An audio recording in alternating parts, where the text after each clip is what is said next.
Olá, pessoal! Hoje nós estamos na nossa segunda aula nesse modelo, né, à distância aí, e nós vamos falar sobre a questão de gerenciamento de dispositivos, ok? Hoje o nosso tópico vai ser sobre essa questão aqui. Muito bem, o gerenciamento de dispositivos e o que são dispositivos? Eu acho que é a primeira pergunta que eu tenho que fazer para vocês, que vocês têm que pensar em casa, né?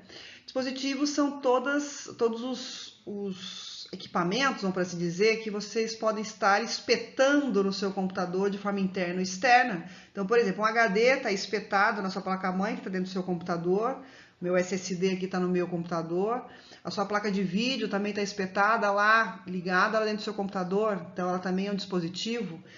Isso são internos, né? Memória. Temos dispositivos externos, então uma impressora, um data show, um pendrive.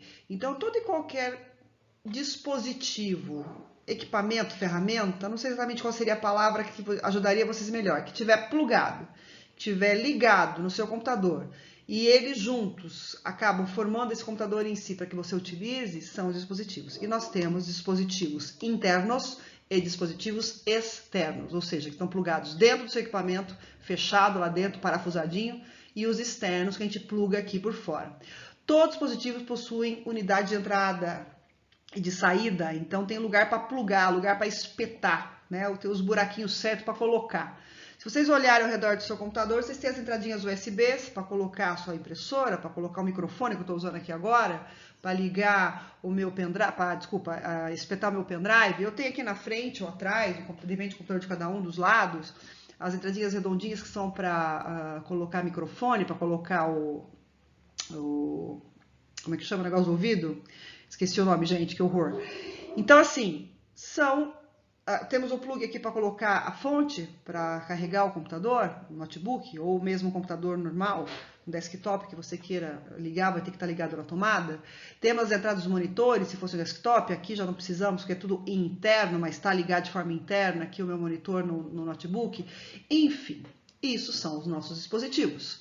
E eles são gerenciados pelo sistema operacional, essa parte física é gerenciada pelo sistema operacional, que é o que cabe me falar aqui, questão do sistema e o gerenciamento pelo sistema desses dispositivos de entrada e saída.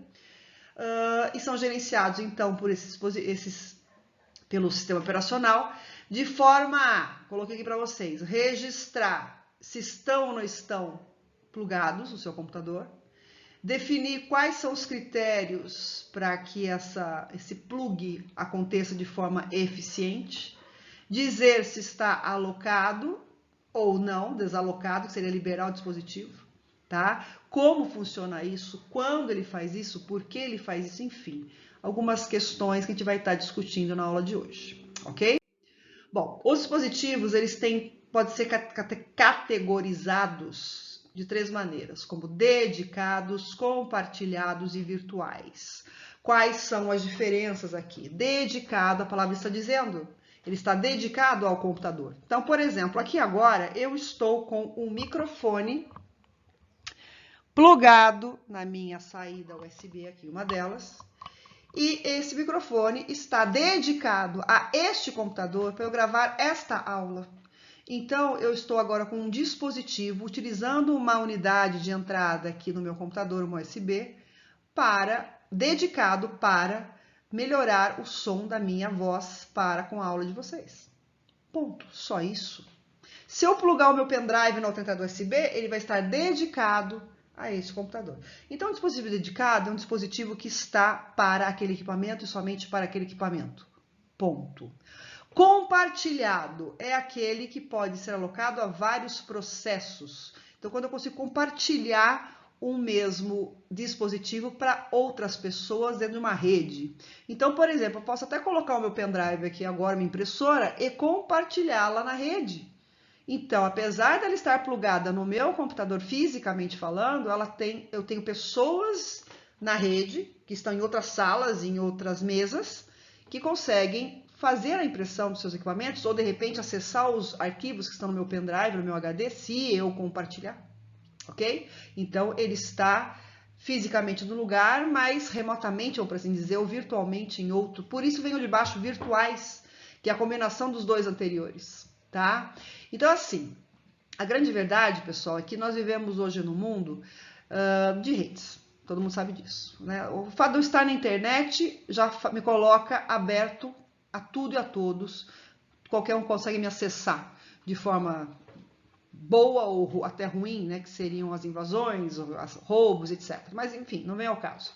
A questão aqui é, se eu tenho dispositivos plugados na minha máquina, que aparentemente são meus, para eu usar, mas por algum motivo, por uma rede que eu disponibilizei, ou que eu estou utilizando, ou não, que alguém veio aqui e hackeou, e consegue, de repente, puxar meus dados do meu computador, do meu pendrive, do meu HD, consegue puxar alguma informação, enfim, etc., do meu computador, consegue espelhar o que eu estou vendo na minha tela aqui, por exemplo, então eu estou com numa situação em que foi virtualizado o meu equipamento, ou partes dele, ou alguns dispositivos dele, para outras pessoas. Repito, que pode ser feito de bom grado ou não, ou seja, ou eu permiti ou não.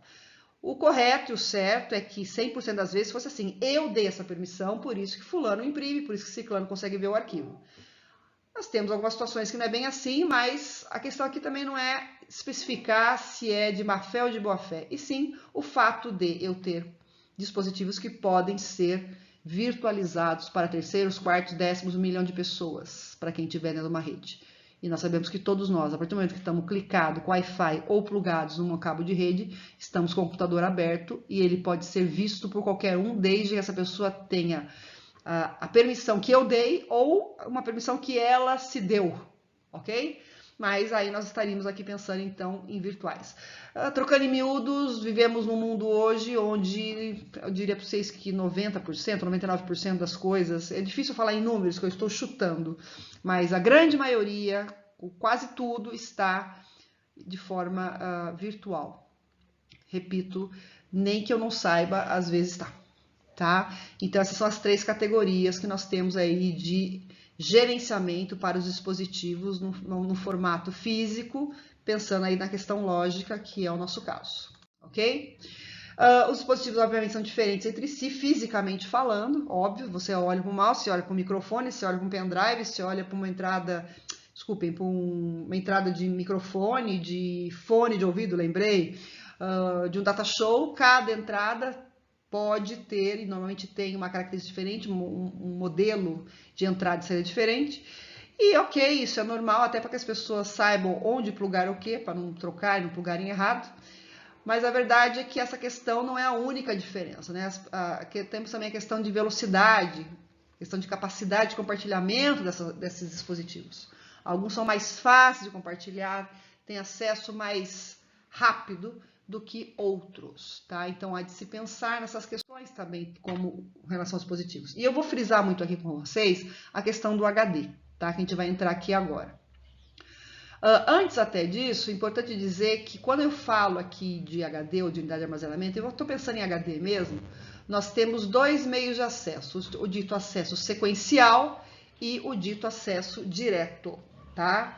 A diferença entre o sequencial e o direto é que esse daqui, o sequencial, ele vai seguir uma fila. Lembra do rodízio da aula passada? Algo desse tipo, ou seja, onde eu tenho vários processos ou vários programas numa fila e ele vai seguir essa fila independente, sem dar prioridade a ninguém, usar fila e ponto.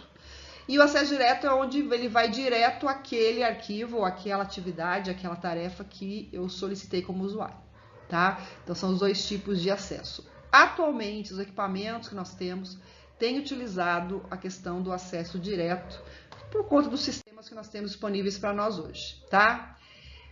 Esses acessos diretos, eles estão, pensando novamente num disco rígido, tá? Que eu falei que eu ia focar com vocês. Ele pode estar trabalhando aqui com cabeçote fixo ou com cabeçote móvel. Todos os nossos computadores, acredito que todos mesmo, acho que eu posso generalizar aqui, todos nós temos HDs que são com cabeçotes móveis. O que é um cabeçote móvel? Você tem um disco, o HD nosso é um disco, tá, pessoal? Um disco mesmo. Eu não sei se vocês já viram. Ele está dentro de um quadrado, que envolve, mas dentro dele existe um disco. Esse disco, ele gira, o tal do RPM, que é rotação por milissegundo, desculpa. E aí, por isso que quanto maior esse número, maior é a rotação, quer dizer que ele gira mais rápido. E quando vocês acessam algum arquivo, algum programa, e ele está localizado em alguma posição física desse disco, ele começa a girar e esse braço que está parado aqui, na hora que ele está girando, ele vai, vamos dizer que, espetar a posição exata daquele arquivo, naquele disco. E aí, uma vez que ele encontrou esse arquivo, ele localizou, aí ele aloca processo, aloca a memória e passa para nós, para a tela, aquela informação, aquele arquivo, aquele programa. Tá? Então, esse é o modelo normal dos HDs. Existem HDs com cabeçote fixo. O que seria isso? Vários braços, e cada um numa parte do HD, numa seção do HD, fazendo, obviamente, com que o acesso seja muito mais rápido dos arquivos e dos programas, já que eu tenho vários braços, cada um num pedaço menor do seu disco. A questão de vocês terem um disco, então, de 1 tera, que é o que está sendo vendido tanto no mercado, até 2 teras, é uma questão, é um fato equivocado. Quanto maior o seu HD, mais lenta ficará a sua máquina. Por quê? Porque você tem um HD muito grande com apenas um cabeçote e um braço. Se vocês quiserem, para facilitar, pensem numa vitrola antiga, disco, vinil, aquele braço que fica e aquele braço para tocar o disco todo. Se eu tenho um disco com 5 faixas, ele vai acabar de rodar em 30 minutos, cada música 5 minutos, 4 minutos. Se eu tiver um disco 3, 5, 10, 50 vezes maior para rodar e o mesmo braço, ele vai demorar 3 horas para rodar aquele disco, 5 horas para rodar aquele disco. O princípio é o mesmo, tá? Então, quanto maior o seu HD, e pensando que o HD sempre vai estar com cabeçote móvel, porque um HD com cabeçote fixo custa muito, muito caro, 5 mil, 6 mil, sei lá, com o dólar agora eu já nem sei mais o valor disso, tá? Se bem também que com as SSDs isso também caiu muito por terra, a utilização desse tipo de coisa, mas enfim, existe. Mas a grande maioria, nós todos, comprando equipamentos hoje, seja da Dell, seja da Asus, da Sony, da Samsung, não importa o modelo, eles vão te oferecer um computador lá, Core i7, 8 GB de memória com 1 TB de HD, 2 TB de HD. Alguns te oferecem SSD, que seria a grande sacada para o computador ficar rápido, tá? E o seu computador tendo 8 GB, sendo um i7, continua sendo lento, principalmente para inicializar. Por quê? Porque você está com HD e um HD grande. Por que o HD grande fica mais lento? Porque tem um braço para rodar todo o HD. Tá? Então é importante vocês entenderem essa questão. Então, até para vocês darem suporte e orientação para pessoas da família ou na empresa sobre a compra de um equipamento, eu sugiro sempre que o HD só seja comprado desse tamanho, 1 tera, 2 teras, se realmente for necessário armazenagem de uma quantidade muito grande de informações. De qualquer forma, que ela seja também instalada em segundo plano. E no primeiro plano de inicialização de sistema e execução de programas, que seja colocado uma SSD. Tá? Se tem de 256, de 512, vai pagar um pouquinho mais, mas a mudança no equipamento é drástica, é extrema, da água para o vinho, tá? Fica muito melhor o seu equipamento. Tá? Bom, a questão do disco óptico, que seria os DVDs, os CDs, eu coloquei aqui para vocês, não utilizamos mais essas mídias, é muito raro, tá, atualmente, mas eu acho legal falar, porque ela é outro também modelo de tecnologia diferente dos HDs, tá? Diferente das SSDs também. E aqui, gente, eu coloco para vocês um exemplo até interessante que eu peguei do livro. É um formato de uma trilha única em espiral com os setores de igual tamanho e começam do centro e vão para a borda. Na verdade, ele vai fazendo o círculo para o externo e abrindo, tá? E tal design permite que o disco contenha um número muito maior de setores e uma quantidade muito maior de dados do que um disco magnético, que é o HD que eu estou falando para vocês, do mesmo tamanho. Então aí vem aqui que eu queria ler para vocês. Se pudéssemos esticar a trilha de um disco óptico em uma linha reta, ela seria quase 5 km mais longa do que a trilha de um disco magnético. Ou seja, a capacidade do disco óptico em matéria de tecnologia, de utilização, é muito maior do que o magnético. E, por incrível que pareça, nós continuamos utilizando o disco magnético de 1 tera, 2 teras, e os CDs, DVDs, já nem estão mais no mercado. Os notebooks são vendidos sem essas entradas de CD DVD porque caiu por terra. Por quê? Porque as SSDs entraram no mercado e ganharam essa briga, até por questão também de tamanho, peso, facilidade, etc. Mesmo os pendrives também com capacidades grandes, né, de 128, 256, de uma forma que você coloca no bolso e leva isso para qualquer lugar. E ainda mais, melhorando mais ainda essa questão toda, a nuvem. né? Não tem mais por que a gente ficar tão preocupado em armazenar coisas em HDs magnéticos se nós temos nuvem, pendrive, SSDs, etc. Ok? Seguindo aqui ainda, aqui só está mostrando para vocês então um pouco do ensino inverso dos Scott, que começou pelo CD-ROM, que era um CD que tinha um programa lá para você instalar no seu computador, o que já foi maravilhoso, porque a gente usava disquete na época, ok? 10 disquetes para instalar um programa, ficava 3, 4, 5 horas instalando o programa e trocando disquete no computador. O DVD, desculpa, o CD-ROM chegou e acabou com isso, foi maravilhoso na época, que foi substituído pelo CDR, que era um CD virgem, para você poder, R de gravável, regravável, desculpa, de leitura aqui, que você gravava até encher o CD, e quando enchia você tinha que guardar ele com aquelas informações, não podia formatar e nem reutilizar, ele era usado até encher. Aí pensaram, por que não formatar esse CD e ele poder ser reutilizado, apagar o que tinha lá e colocar outras coisas por cima? Ok, criaram o RW, foi legal também na época. Só que aí começou muita questão de utilização de imagem, de vídeo, etc. Os CDs não deram conta, né, dessa capacidade, dessa necessidade de espaço. E aí surgiram os DVDs, que também não deram muito conta de espaço, começamos a utilizar filmes e tal, que viraram os DVDs com duas faces, tá? Com duas camadas, com 8.5 GB. Mas a gente olha aqui 8.5 GB, um DVD de dupla face, que seria o top, ou foi o top na época, e eu vejo hoje os pendrives com 16 sendo vendido por 10, 15 reais, realmente isso aqui caiu por terra, tá? Mas aí só um pouquinho da história dos CDs para vocês entenderem, dos discos óticos. Quando vocês estão lá num disco rígido, num HD, disco magnético, todo mundo tem no seu computador, ok? Eu não tenho, vocês sabem disso, no meu aqui, mas a grande maioria tem. Pensando então em disco rígido, magnético, HD, todo HD tem aquele braço para rodar no disco, desculpa, o disco roda e o braço para. Esse braço, ele passa por 3 momentos, ok? Quando o sistema busca por algum programa que você pede, eu cliquei lá no Word para acessar o Word. Que o braço, o seu disco começa a girar para procurar o Word no seu disco, lá, né, onde ele está localizado. Então, ele vai passar por 3 momentos. O de busca, que vai lá na tabela de registro, naquela BCP que eu falei para vocês, identifica onde está o Word. Ele está lá na trilha 5, localizado no ponto 20, ou sei lá, 1 milhão, porque daí se é 1 tera, 1 trilhão, né, a sua HD, ele vai estar localizado lá no outro lado da HD. Então, ele vai primeiro buscar na tabela de registro isso. Uma vez que ele localizou, então ele identifica, tá no lugar tal, na posição tal. Aí ele vai transferir o braço, né? Ele vai posicionar o braço até a posição exata que foi registrada e aí transferir a imagem daquele programa para você na tela, como numa unidade de saída, é um monitor normalmente, ok? Então, esses são os 3 momentos em que o HD trabalha na busca, localização e efetiva execução de qualquer programa ou arquivo que vocês queiram abrir, tá?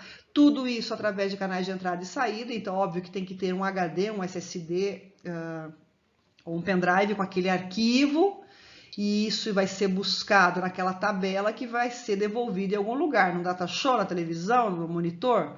Então, tudo isso tem que ser feito, obviamente, gerenciando todos os dispositivos do seu sistema, tá? Toda essa comunicação que existe entre os dispositivos se dá através de zeros e uns. Então, o sistema sabe que você está com o monitor funcionando, está com o microfone plugado, está com o fone de ouvido plugado, está com o HD funcionando, etc, etc, porque lá na tabela de registro está tudo 1. Quando o sistema coloca 0, é porque aquele dispositivo não está em uso ou está com algum problema.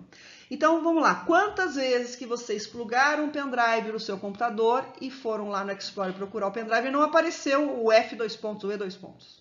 Você fala, não está lendo meu pendrive, por quê?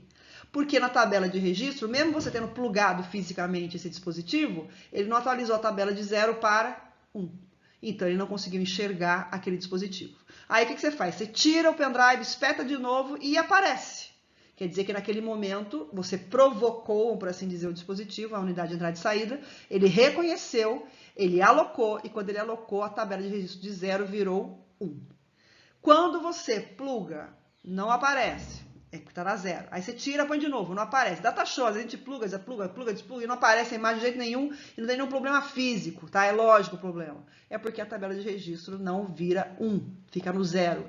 Então, repito, todos os dispositivos, quando plugados, têm que ser reconhecidos pelo sistema. E ele vai reconhecer através de uma tabela de registro, onde 0 indica não está funcionando, não está plugado, está offline, está desligado.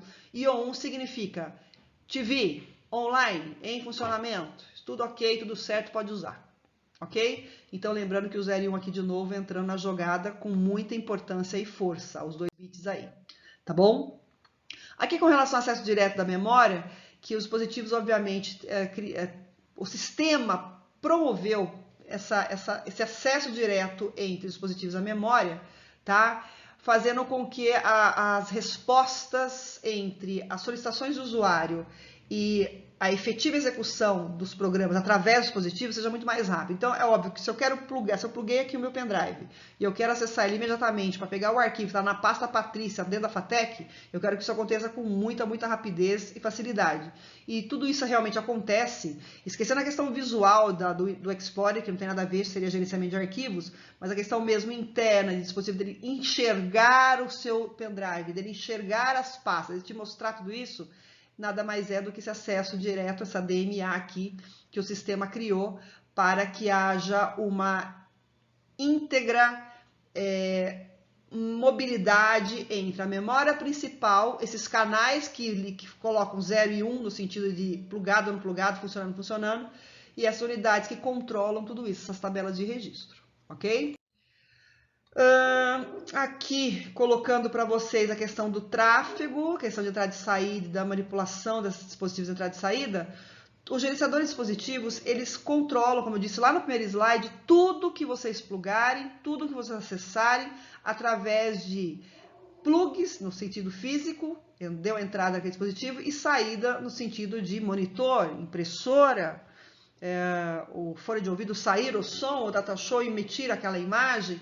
Então, eu preciso que todo o gerenciador de dispositivos esteja funcionando corretamente para que ele consiga controlar tudo que você tem plugado no seu computador, saber quem está 1, quem está 0, no sentido de estar online, offline, no sentido de estar em uso ou em stand-by para o usuário usar a toque de caixa, ou seja, na hora que ele desejar, ok? E eu preciso que ele processe tudo isso e verifique se houver algum erro e avise ao usuário caso haja algum erro, para que o usuário possa resolver esse erro de alguma forma, caso aconteça.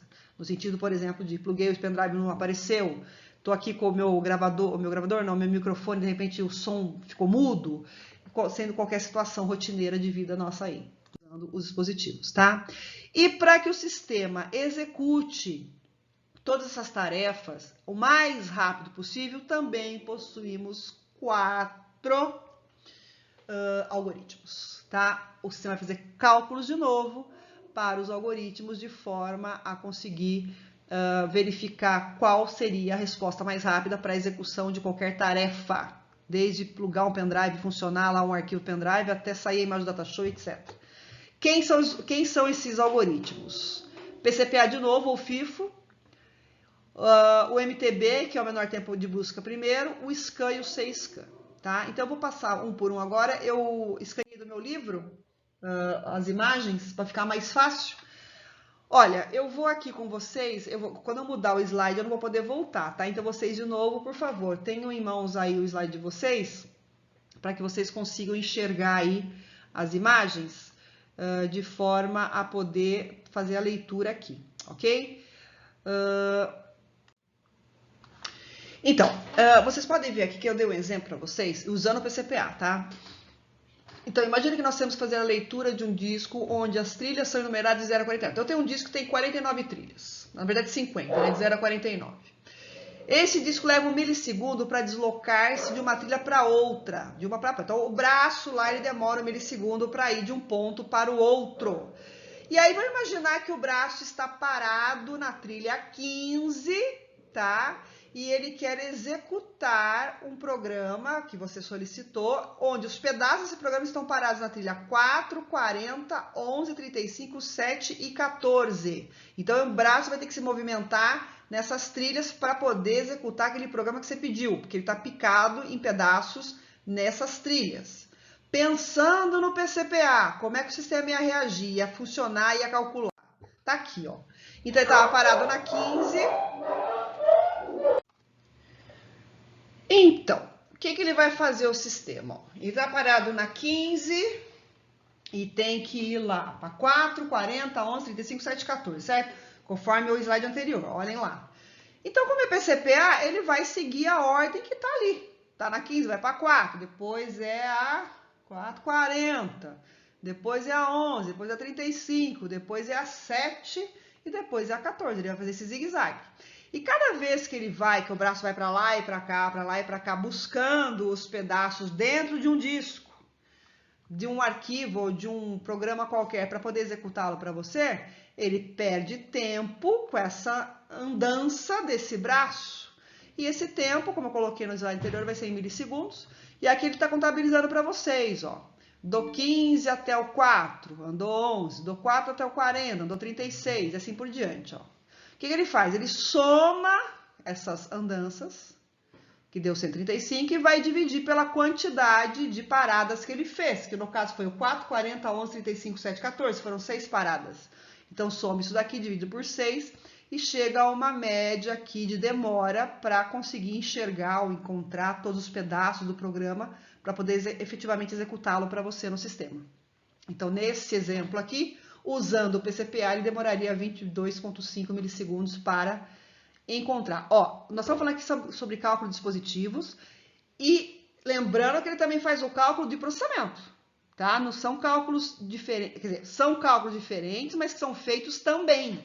Lá o gerenciamento de processamento, o gerenciador de processamento precisa fazer o cálculo dele, do algoritmo dele, e aqui o dispositivo precisa fazer o cálculo que se refere a ele. Então, repara que o sistema faz conta o tempo todo para cada tarefa ou cada coisa que o usuário solicite desse sistema, que no caso são a execução de programas, tá? Pensando nessa mesma situação agora, pelo menor tempo de busca primeiro, que é o segundo algoritmo que eu falei para vocês, olha como é que ficaria. Ele vai sempre estar parado o braço na 15, como está colocado ali. Repara que ele vai sempre, da posição que tiver o braço parado, para o centro do disco e depois ele volta para as bordas. Mas daquele que estiver mais próximo, dentre os itens, os lugares, os endereços a serem procurados. Então, por exemplo, ele estava lá, como estava colocado, ele tem que estar na 4, 40, 11, 35, 7, 14. Bom, ele está parado na 15. Quem que é o que está mais próximo da 15? Do lado de dentro do disco. É o 14. E do 14, o 11, e do 11, o 7, e do 7, o 4. Aí para dentro não tem mais ninguém do programa que esteja localizado. O mais próximo agora vai ser lá para fora, que é o 35, e depois o 40. De novo, a mesma conta. Pulando de 14 para 15, eu dou 1. De 14 para 11, eu dou 3. E assim por diante. Somam-se esses valores e divide por 6, que foram 6 localizações. Vai dar um total de 7,53 aqui, ou 83, desculpe que eu estou sem óculos, não enxergo esse numerinho muito pequeno aqui. A verdade é a seguinte, reparem que no exemplo anterior, o PCPA, a demora para fazer a mesma coisa foi de 22,5, agora caiu para 7, pessoal. 1/3 do tempo, ou seja, esse algoritmo é muito mais eficiente do que o PCPA. E, obviamente, o sistema utilizaria esse e não outro para dar uma resposta mais rápida para o usuário com relação à resposta da execução de uma tarefa qualquer, tá? A gente vai ver o scan agora, que é muito parecido com o anterior, com o MP, só que em vez dele estar aqui, ó, quer ver o desenho? Em vez dele pegar o mais próximo para dentro do disco, ele vai primeiro para fora. Então, está parado no 15, é o mesmo exemplo. Para dentro ele não vai andar, ele vai sempre começar andando para fora primeiro. O que ele vai fazer? Quem que está mais próximo do 15 para fora, daqueles valores? O 35 e depois o 40. E aí depois não tem mais nada para fora, ele vai vir para dentro. O que é mais próximo daqueles valores? É o 14, depois o 11, depois o 7, depois o 4. Então ele vai fazer o mesmo processo do MP, só que ao invés de ir para dentro, primeiro o braço vai para fora e depois ele vem para dentro. Ele faz esse zigue-zague, tá? Mas começando para fora. E a mesma conta, andou aqui de 15 até 35, então andou 20. 35 até o 40 andou 5 e foi, contabilizou, soma tudo e divide por 6. Aqui vai dar, desculpem, não estou enxergando também, 10,15, tá? Reparem que o sistema tivesse fazendo essa execução nesse exato momento, quem teria ganho a briga, no sentido de resposta mais rápida, teria sido o algoritmo anterior, ele que foi o mais rápido, que deu 7 de resultado, ok? E por último, agora é o 6scan. Esse aí não tinha desenho no meu livro, então eu vou explicar para vocês de forma manual. O que ele vai fazer, o 6scan? Ele vai fazer a busca para dentro, pula e vai para fora. Para dentro, pula e vai para fora. Ele não faz o zigue-zague. Então, o que ele faria aqui agora, pessoal? Ele utilizaria o modelo do MP, para começar, tá no 15, ele iria para o 14, o 11, o 7, o 4, só que depois ele não faz assim, ó. Ele parou no 4, ele vai pular para o mais fora que tiver. O mais fora que nós temos aqui, o mais distante é o 40. Ele pularia para o 40 e viria para dentro de novo, pegando o 35. Então, ele seria muito similar ao MP que a gente fez lá, o segundo, só que daí, no final, quando ele chegasse no último de dentro, que no caso aqui era o 4, ele não iria por o 35. No 4, ele pula para fora, pegaria o 40 e depois o 35. Faria o mesmo cálculo que os anteriores fizeram, tá? A distância de um para o outro, soma e divide, ok? Então, a conclusão só para com vocês com relação a esses algoritmos é que a utilização deles se dá normalmente na seguinte situação, ó, o PCPA em programas bem pequenos e leves, ou em trava de sistema, isso aqui é muito pouco usado, tá? O PCPA é o menos usado. O MTB e o SCAN são os mais usados, porque normalmente eles são usados em cargas, em situações onde eu tenho uma movimentação do braço moderada, chama de moderada, que seria para programas mais usados, tá? Os pacote Office da vida, programas que não são tão pesados.